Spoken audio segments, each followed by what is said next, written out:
Bonjour à tous et bienvenue pour la matinale de CMC Market, émission quotidienne qui a lieu tous les matins de la semaine à 10 heures. Je suis Nicolas Chéron, très content de vous retrouver en ce lundi 30 novembre 2015, alors que se tient aujourd'hui la COP 21 à Paris. Aujourd'hui nous sommes lundi, c'est le début d'une semaine cruciale sur les marchés, nous allons le voir dans quelques instants. Des statistiques chinoises, des statistiques australiennes, des statistiques européennes et surtout la BCE jeudi avec Mario Draghi qui devrait nous en dire plus sur le programme de la Banque Centrale Européenne pour l'année prochaine. Est-ce que les taux vont être baissés? Est-ce que le programme de quantitative easing européen va être allongé dans le temps? Va-t-il être allongé dans les montants? Voilà, c'est toute la rhétorique qui sera d'importance ce jeudi avec Mario Draghi en réunion. Et vendredi, nous aurons les chiffres du chômage américain. Donc ce sera une semaine dont les chiffres vont nous donner le tempo pour aller, je pense, jusqu'à la fin d'année, potentiellement jusqu'aux vacances de Noël. Et puis, étant donné que nous allons rentrer cette semaine dans le mois de décembre, alors cette semaine, on va parler surtout de ces chiffres économiques, de la BCE, du NFP de vendredi. Et puis à partir de la semaine prochaine, je vous expliquerai le concept du rallye de Noël.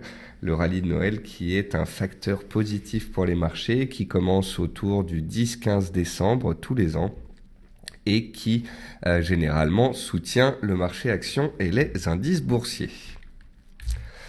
Donc bienvenue à tous, je vois que tout le monde est là. C'est parti pour notre émission quotidienne.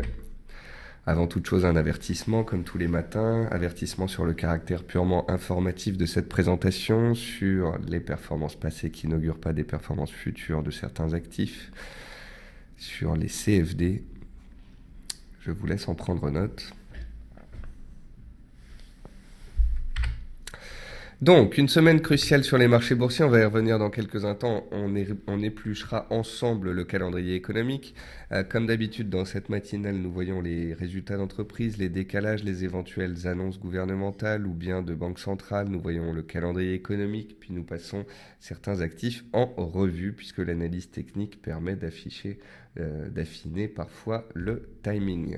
Comme le dit Paul, effectivement, cette fin d'année s'annonce très intéressante, donc nous allons essayer d'être au fait de tout ce qui se passera sur les marchés. Alors, aujourd'hui, les news du jour. 138 pays se rencontrent ce jour pour la COP 21 à Paris. Donc nous avons pratiquement toutes les rues, des grandes rues parisiennes qui ont été bloquées. J'ai vu différentes délégations de différents pays qui se dirigeaient vers cette fameuse COP 21. C'est la suite en fait du protocole de Kyoto qui n'avait pas été ratifié par certains États comme les États-Unis sous l'administration Bush, me semble-t-il. Et donc là, on essaye de trouver un accord qui pourrait faire signer et rentrer pratiquement l'ensemble des grandes puissances de la planète pour se mettre d'accord sur un objectif climatique. Sinon, à Singapour, le fer passe sous la barre des $40. Fer, zinc, cuivre, ce sont des métaux qui sont en baisse depuis 2-3 ans, qui reflètent bien une baisse de la demande chinoise, une baisse de l'activité mondiale en général. Évidemment, il y a l'effet dollar qui joue aussi dans la balance et qui a fait pression sur les cours. Mais donc voilà, on a le fer qui petit à petit baisse et qui cette fois passe sous la barre symbolique des $40. La BCE n'a plus d'autre choix que de suivre Draghi. Alors j'ai marqué ça parce que la semaine dernière, après certaines interviews comme celle de Pratt et de Draghi, qui sont des membres de la BCE, eh bien on a vraiment eu l'impression que ça y est, c'était acquis. On aurait plus de quantitative easing. On aurait plus de quantitative easing à venir en 2016, on aurait potentiellement du quantitative easing jusqu'en 2017, on aurait peut-être même des taux qui vont être encore plus bas. Donc voilà, tout ça a déjà été dit, si vous voulez, et c'est pour ça que le marché a été autant soutenu ces dernières séances. Vous avez pu voir que malgré, par exemple, des tensions entre la Turquie et la Syrie, eh bien, la Turquie et la Russie au sujet de la Syrie, eh bien, on a des indices qui ont continué d'être soutenus. Le moindre gap baissier sur les indices a été mis à profit par les acheteurs. Donc, pour l'instant, on a un marché vraiment qui attend Draghi et qui ne lui donne plus d'autre choix que de satisfaire, si je puis dire, les espérances, les espoirs des investisseurs. Sinon, on pourrait avoir une retombée de tout cela. Quant aux objectifs de résultats d'entreprise pour 2016, eh bien pour le moment Barclays les considère comme faibles. Alors il faut savoir que en moyenne, d'année en année, on attend toujours à la fin d'année une hausse à peu près de 10 à 15% des bénéfices pour l'année suivante. Et ce, pratiquement tous les ans depuis 20 ans. Et en fonction de l'évolution, à partir du premier, du deuxième trimestre, et bien généralement, les sociétés qui font des études statistiques vont ajuster le tir et ajuster leurs prévisions. Cette année encore, il y a un an, en décembre, aux États-Unis, on attendait une hausse de plus de 10% des résultats d'entreprise. Et puis, comme vous avez pu le voir au T3, les résultats sur un an sont en baisse de 3 à 4% aux États-Unis. Voilà. Et donc, encore cette fois-ci, en décembre, voire même en janvier, vous allez lire à de nombreux endroits que les objectifs sont bien évidemment haussiers et sont de 10 à 15% pour les résultats de la zone euro. Mais il faudra être précis avec ce genre de choses-là. Car à chaque fois, d'année en année, c'est toujours revu à la baisse. Passons maintenant aux entreprises. On va parler donc de Renault, puisque de nouveau il y a des tensions avec le partenaire Nissan concernant notamment la répartition les forces en présence dans le capital et notamment de l'État français. Donc Nissan est remonté au créneau et le gouvernement japonais veut qu'on statue rapidement sur cette question-là. LVMH est entré au capital du joaillier italien Reposi. Medtech a signé la première vente de son robot Rosa donc au UK, donc en Angleterre. Et aussi en Angleterre, Sword a fusionné ses activités avec la société AAA. Concernant les statistiques passées, on a peu de statistiques. On avait juste vendredi dernier la deuxième estimation du PIB anglais qui est ressortie à 0,5 à plus 0,5 en ligne avec les attentes. Et ce matin ont été publiées les ventes au détail en Allemagne qui affichent un recul de 0,4% alors qu'elles étaient attendues dans le vert. Donc petite déception pour l'Allemagne. Ce jour, à 15h45, on a les Chicago PMI, on a les ventes de logements aux USA à 16h, et puis on va regarder ensemble le programme de la semaine parce que dès demain matin, pour l'AUD, on a une décision de taux et puis on a des statistiques pour la Chine. Ça devrait donner le tempo concernant l'appétit pour le risque des opérateurs. Et puis souvenez-vous, jeudi dernier c'était Thanksgiving, donc vendredi c'était le Black Friday. Le Black Friday c'est le jour des soldes et des ventes massives dans les magasins.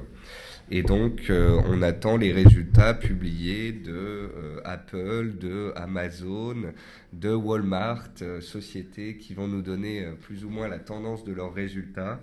Et ça permettra aux économistes d'extrapoler les résultats des entreprises pour le dernier trimestre de l'année. Voilà. Et étant donné que l'économie américaine est une économie très consumériste, très portée vers sa croissance par sa croissance intérieure, eh bien ça, ce sont des résultats vraiment d'importance à regarder. Alors, on va passer à la plateforme CMC Market.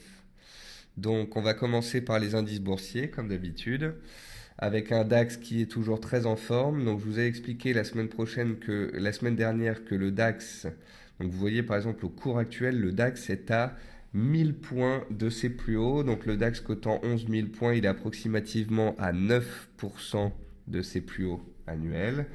Le CAC 40, lui, a effectué des plus hauts à 5280 points. Donc il est à 230 points de ses plus hauts, donc ça fait moins de 5% de ses plus hauts. Donc vous voyez, on a un indice français qui est haussier, on a un indice allemand qui est haussier. Pourquoi est-ce que le DAX monte plus vite que le CAC? Eh bien parce que le CAC n'est qu'à 5% de ses plus hauts annuels, tandis que le DAX est encore à 9% de ses plus hauts annuels. Et donc si tant est que les indices européens devaient retrouver leur plus haut annuel d'ici la fin de l'année ou en début d'année prochaine, cela voudrait dire que le DAX a 9% à faire pendant que le CAC en a que 5%. Et donc que le DAX pourrait continuer de surperformer et de vouloir rattraper cet éventuel retard. Ça veut dire que le DAX va être particulièrement soutenu comme il l'a pu l'être, il devrait l'être potentiellement dans les séances à venir comme il l'a été ces 2 dernières semaines. Donc, le constat, il est le même sur l'ensemble des indices boursiers. 1, haussier long terme, moyen terme et court terme. 2, des fortes spéculations sur la BCE et Draghi jeudi et sur le fait qu'il fasse plus de quantitative easing, chose qui a fait monter donc les indices. Et puis, troisième facteur, effectivement, on a noté que jeudi dernier, on était arrivé sous résistance et que vendredi, on ne devrait théoriquement pas passer. C'est ce qui s'est passé, on a consolidé sous résistance, mais vous voyez que dès aujourd'hui, ça passe. Alors vous allez me dire, oui, mais là, ça passe pour arriver sur la résistance. La résistance, elle est juste au-dessus, vers 11 400, 420 points. Certes, il y a des résistances, mais on peut aussi casser cette résistance oblique et puis filer droit vers les 11 700, 11 800 points. Ce n'est pas inconcevable, impossible. Une chose est certaine, c'est que ce marché, depuis 2 semaines, délivre de la performance et des gains principalement aux acheteurs. Voilà. À part quand on a une forte poussée haussière et ensuite une consolidation des cours, pour l'instant, ce qui se passe, c'est que sur les 4 dernières séances, on a une poussée progressive. Le marché haussier, ça paye tous les supports. Dès qu'on gappe un petit peu à la baisse, quand on vient tester des supports, ça paye. Aujourd'hui, vous voyez qu'on a ouvert, on est allé tester les plus bas de vendredi et hop, on est reparti à toute vitesse, puis on a cassé les plus hauts du jour dans la foulée.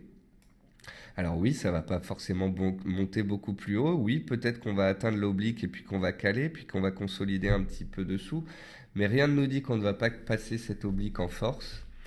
Et c'est ce contre quoi, en fait, je souhaite vous mettre un petit peu la puce à l'oreille. Parce que je pense que dans un marché aussi haussier comme ça, c'est pas toujours évident. Donc là, on voit qu'on a 55% des traders qui sont à l'achat pour l'instant sur le DAX. On est autour du 50-50. En tous les cas, on a un marché qui est haussier, qui paye les replis, qui, sous résistance, échoue un peu, mais qui pourrait les passer en force. Alors, vous pouvez déjà énormément spéculer sur ce qui va se passer dans la semaine, si vous voulez, mais on sait que jeudi, on a Mario Draghi qui va peut-être annoncer du quantitative easing, et vendredi, on a les États-Unis qui vont publier leurs chiffres du chômage. Les derniers chiffres du chômage ont été bons. Draghi a plutôt été porteur lors des derniers discours qu'il a fait pour la BCE. Donc oui, il y a des possibilités, par exemple, que si on soit trop haut, qu'on soit sous résistance, il y ait des prises de bénéfices qui soient réalisées sur le marché par les opérateurs. Mais pour l'instant, c'est sacrément haussier. Voilà, et c'est ce contre quoi je voulais vous mettre en garde, parce que je pense que j'ai été plutôt clair ces 2 dernières semaines, et je voulais continuer à l'être. En plus sur le DAX qui surperforme. Concernant l'Eurostoxx, donc on a vu ensemble que l'Eurostoxx était dans un range, il en est sorti par le bas, il a testé le haut, puis il a testé le bas, et il est revenu vers le haut du range avec de l'appétit pour le risque. La semaine dernière, vous voyez, c'est quand même très très propre, l'analyse technique. On avait un plus haut ici à 3490 points le vendredi 6 novembre, comme de par hasard.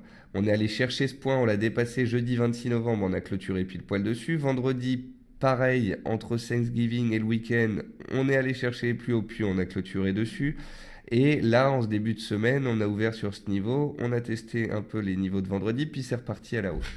Donc ça nous montre quoi? Ça nous montre que même si le marché est neutre, même si le marché n'est encore pas sorti en cours de clôture par le haut du range, eh bien ça montre bien que les acheteurs ont la main, qu'ils poussent au-dessus des résistances, et même si ça ne passe pas, ils rattaquent les lendemains. Dès que ça revient sur les supports, c'est payé. Donc là, les vendeurs ne sont vraiment pas, n'ont vraiment pas la main. Voilà. Donc DAX, Eurostock, haussier. Après, quand on regarde le CAC 40 vendredi, il était sous la résistance des 4950 points et il stabilisait à plat. On a dit donc qu'il vivotait autour de sa MM20 jours qui était neutre. Donc oui, le CAC 40 est neutre depuis à peu près un mois. Alors vous allez me dire, oui, mais sur 6 mois c'est baissier, oui, mais sur 2 mois c'est haussier. Alors comment sait-on, comment peut-on avoir une indication un petit peu du sentiment de marché?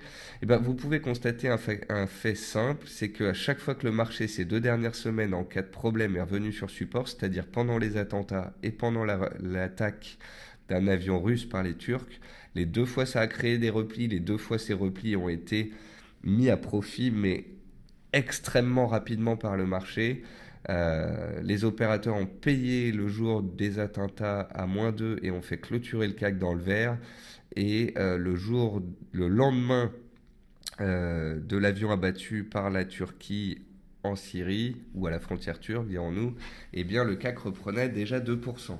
Et depuis, ça paye tous les jours. On est au-dessus des mêmes 20 jours, ce qui est un fait positif. Euh, voilà, peut-être qu'on va attendre les statistiques de cette nuit pour pouvoir décaler. Nous verrons bien.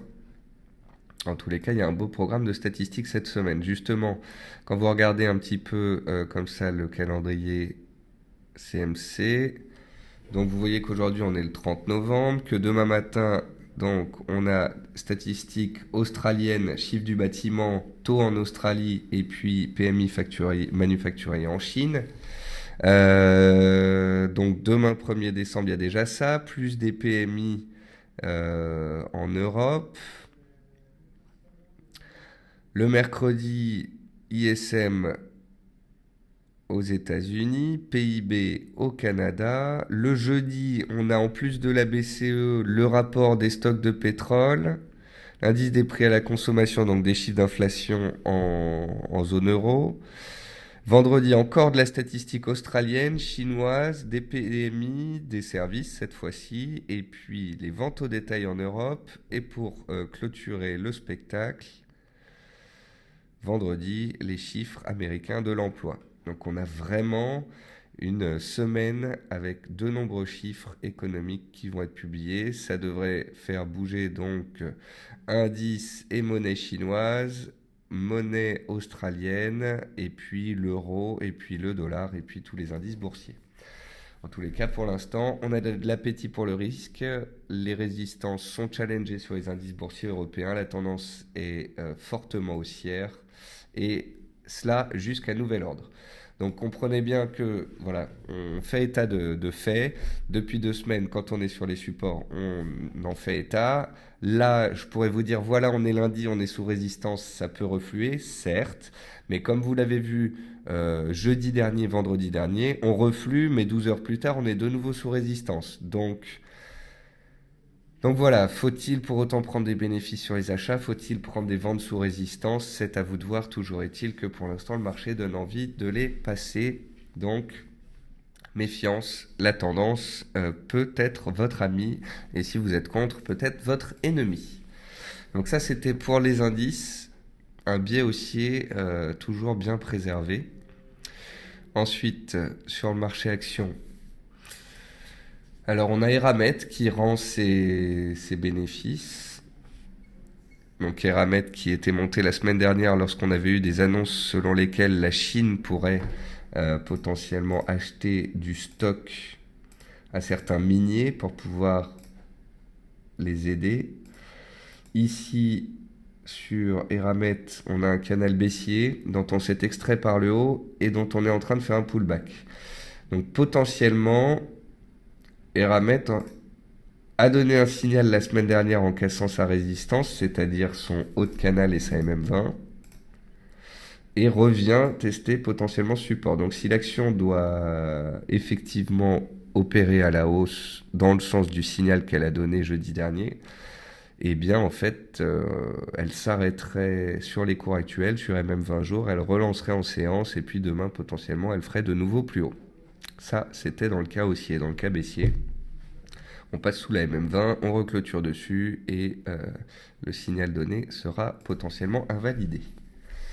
Selectis. Selectis, on en a parlé la semaine dernière quand le titre approchait des 30 euros. Seuil horizontal et seuil de soutien puisque ancien canal cassé. Donc c'est comme Eramet, vous voyez, canal baissier, on est sorti par le haut, on est revenu dessus. Sauf que sur Selectis, la volatilité est beaucoup plus forte. Le titre était passé de 20 à 40 en 2 semaines, en pratiquement une semaine même. Donc c'est pas la même volatilité. Donc Selectis, voilà, était un titre qui est passé de support à résistance de moyen terme, est revenu sur les 30, seuil psychologique, seuil horizontal, seuil oblique. Et pour l'instant, ça tient. Et depuis 5 jours, la valeur est dans un range entre 29,50 et 31,80.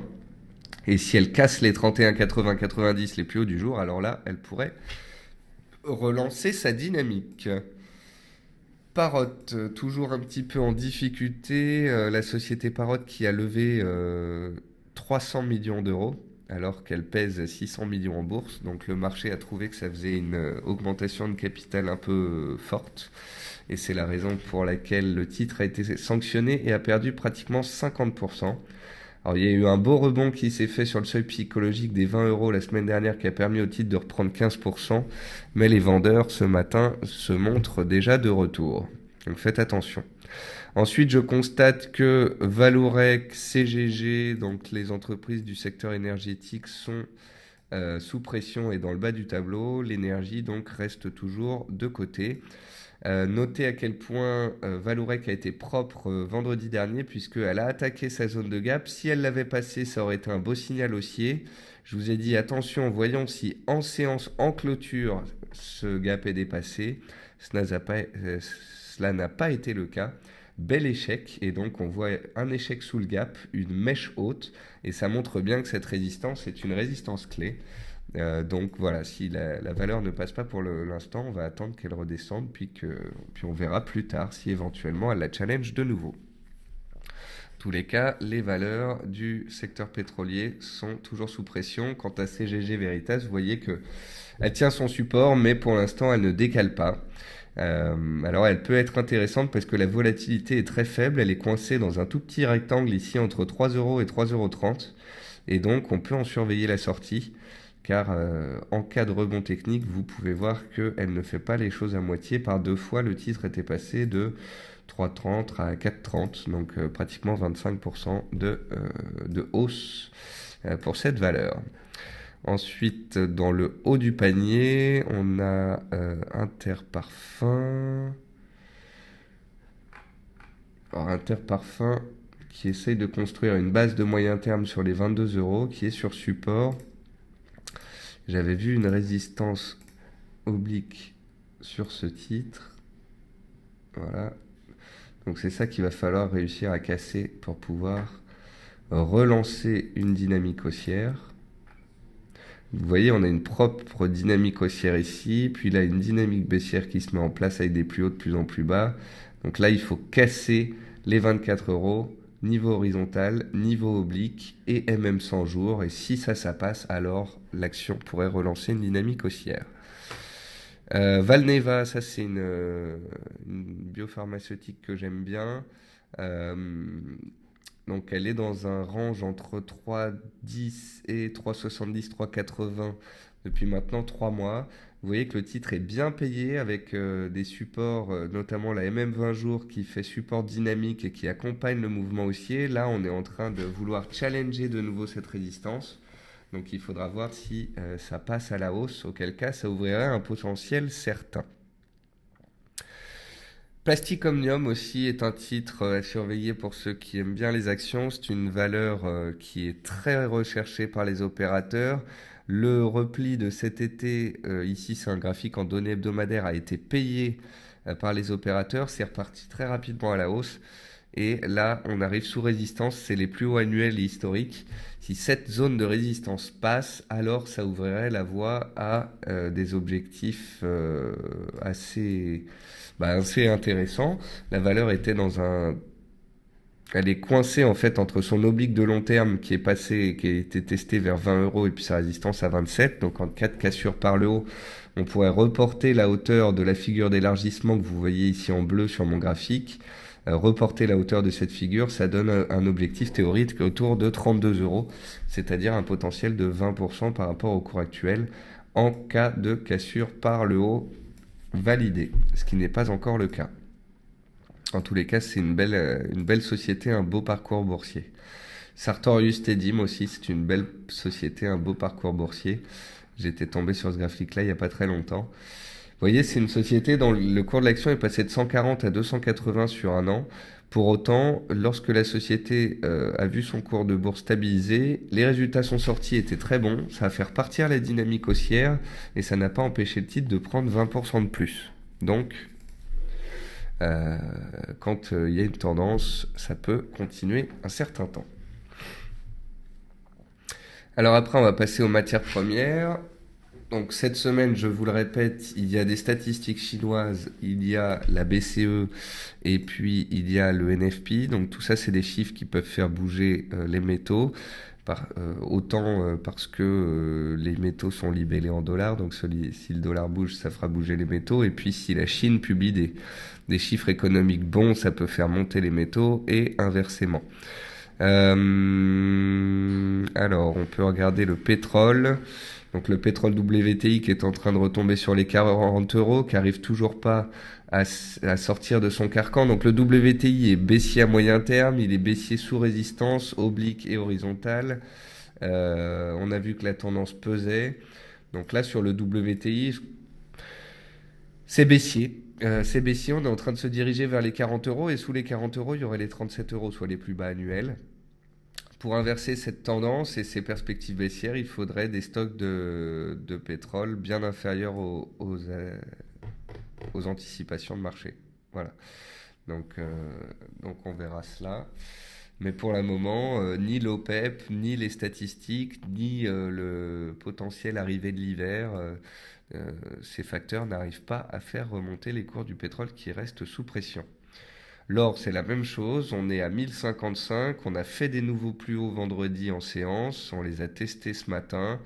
Donc vous voyez bien l'or en tendance baissière, des plus bas de plus en plus bas. Le dollar pèse, la politique de taux américaine potentielle pèse. Ne serait-ce que dire qu'on va monter les taux, ça fait monter le dollar et donc ça fait pression sur l'or.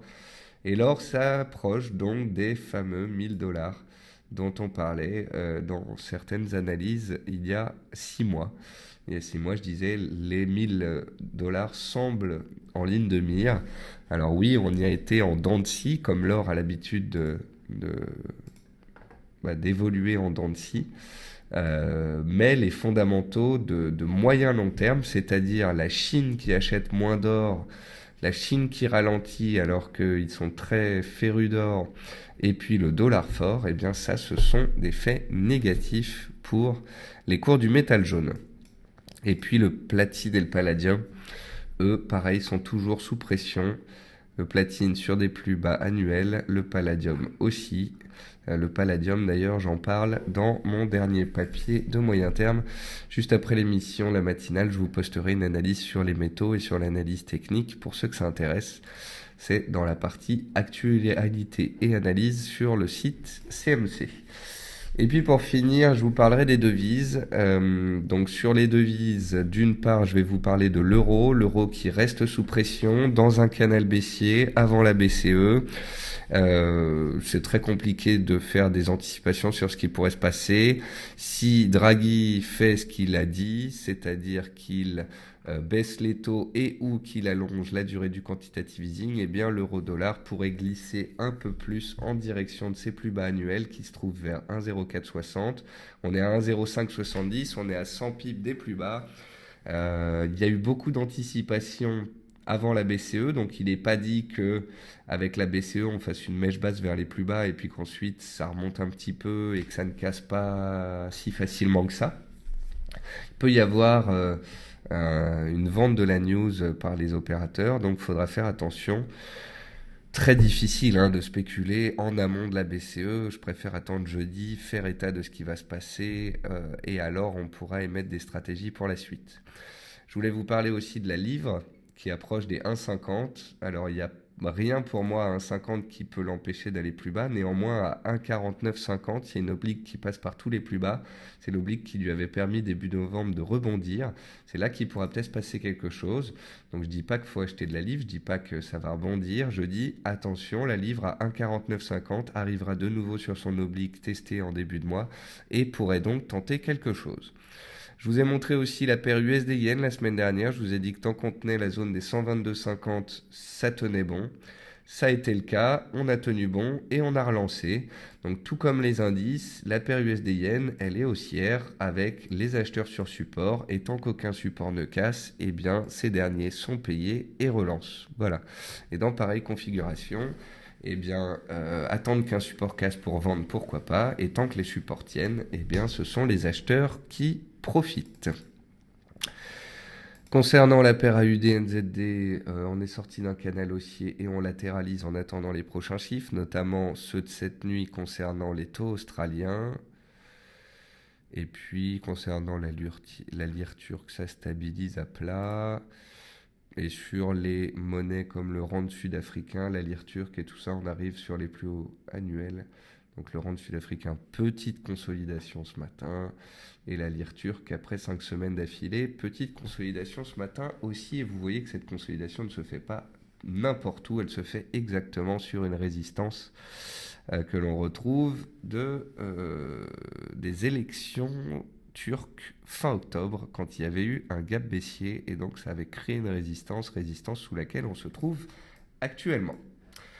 Voilà, sur ce, je pense que on a fait un bon tour d'horizon des marchés, donc peu de volatilité sur le Forex, des matières premières très attentistes, des actions pour le moment avec peu de news, peu de publications d'entreprises puisqu'on est sorti un peu de cette période des publications, un marché qui va se focaliser sur les chiffres économiques, cette nuit l'Australie, puis la Chine, puis l'Europe, les États-Unis, gros programme en perspective. Je pense qu'il convient de suivre les éventuels signaux qui seront donnés par les marchés. Ce sera une semaine qui nous donnera des enseignements, qui nous donnera des éclaircissements fondamentaux pour la suite et alors qui nous permettra d'émettre des stratégies pour les semaines à venir, notamment jusqu'à la fin de l'année 2015. Voilà, sur ce, la matinale, c'est terminé. Je pense avoir donc répondu aux questions au fur et à mesure de mes analyses. Je suis revenu, oui, sur pratiquement tout ce que l'on me demandait. Je vous remercie d'être tous à l'écoute et présents donc pour cette matinale tous les matins à 10h. Je vous retrouve demain matin. Je vous souhaite un bon appétit et une très bonne journée. Au revoir à tous.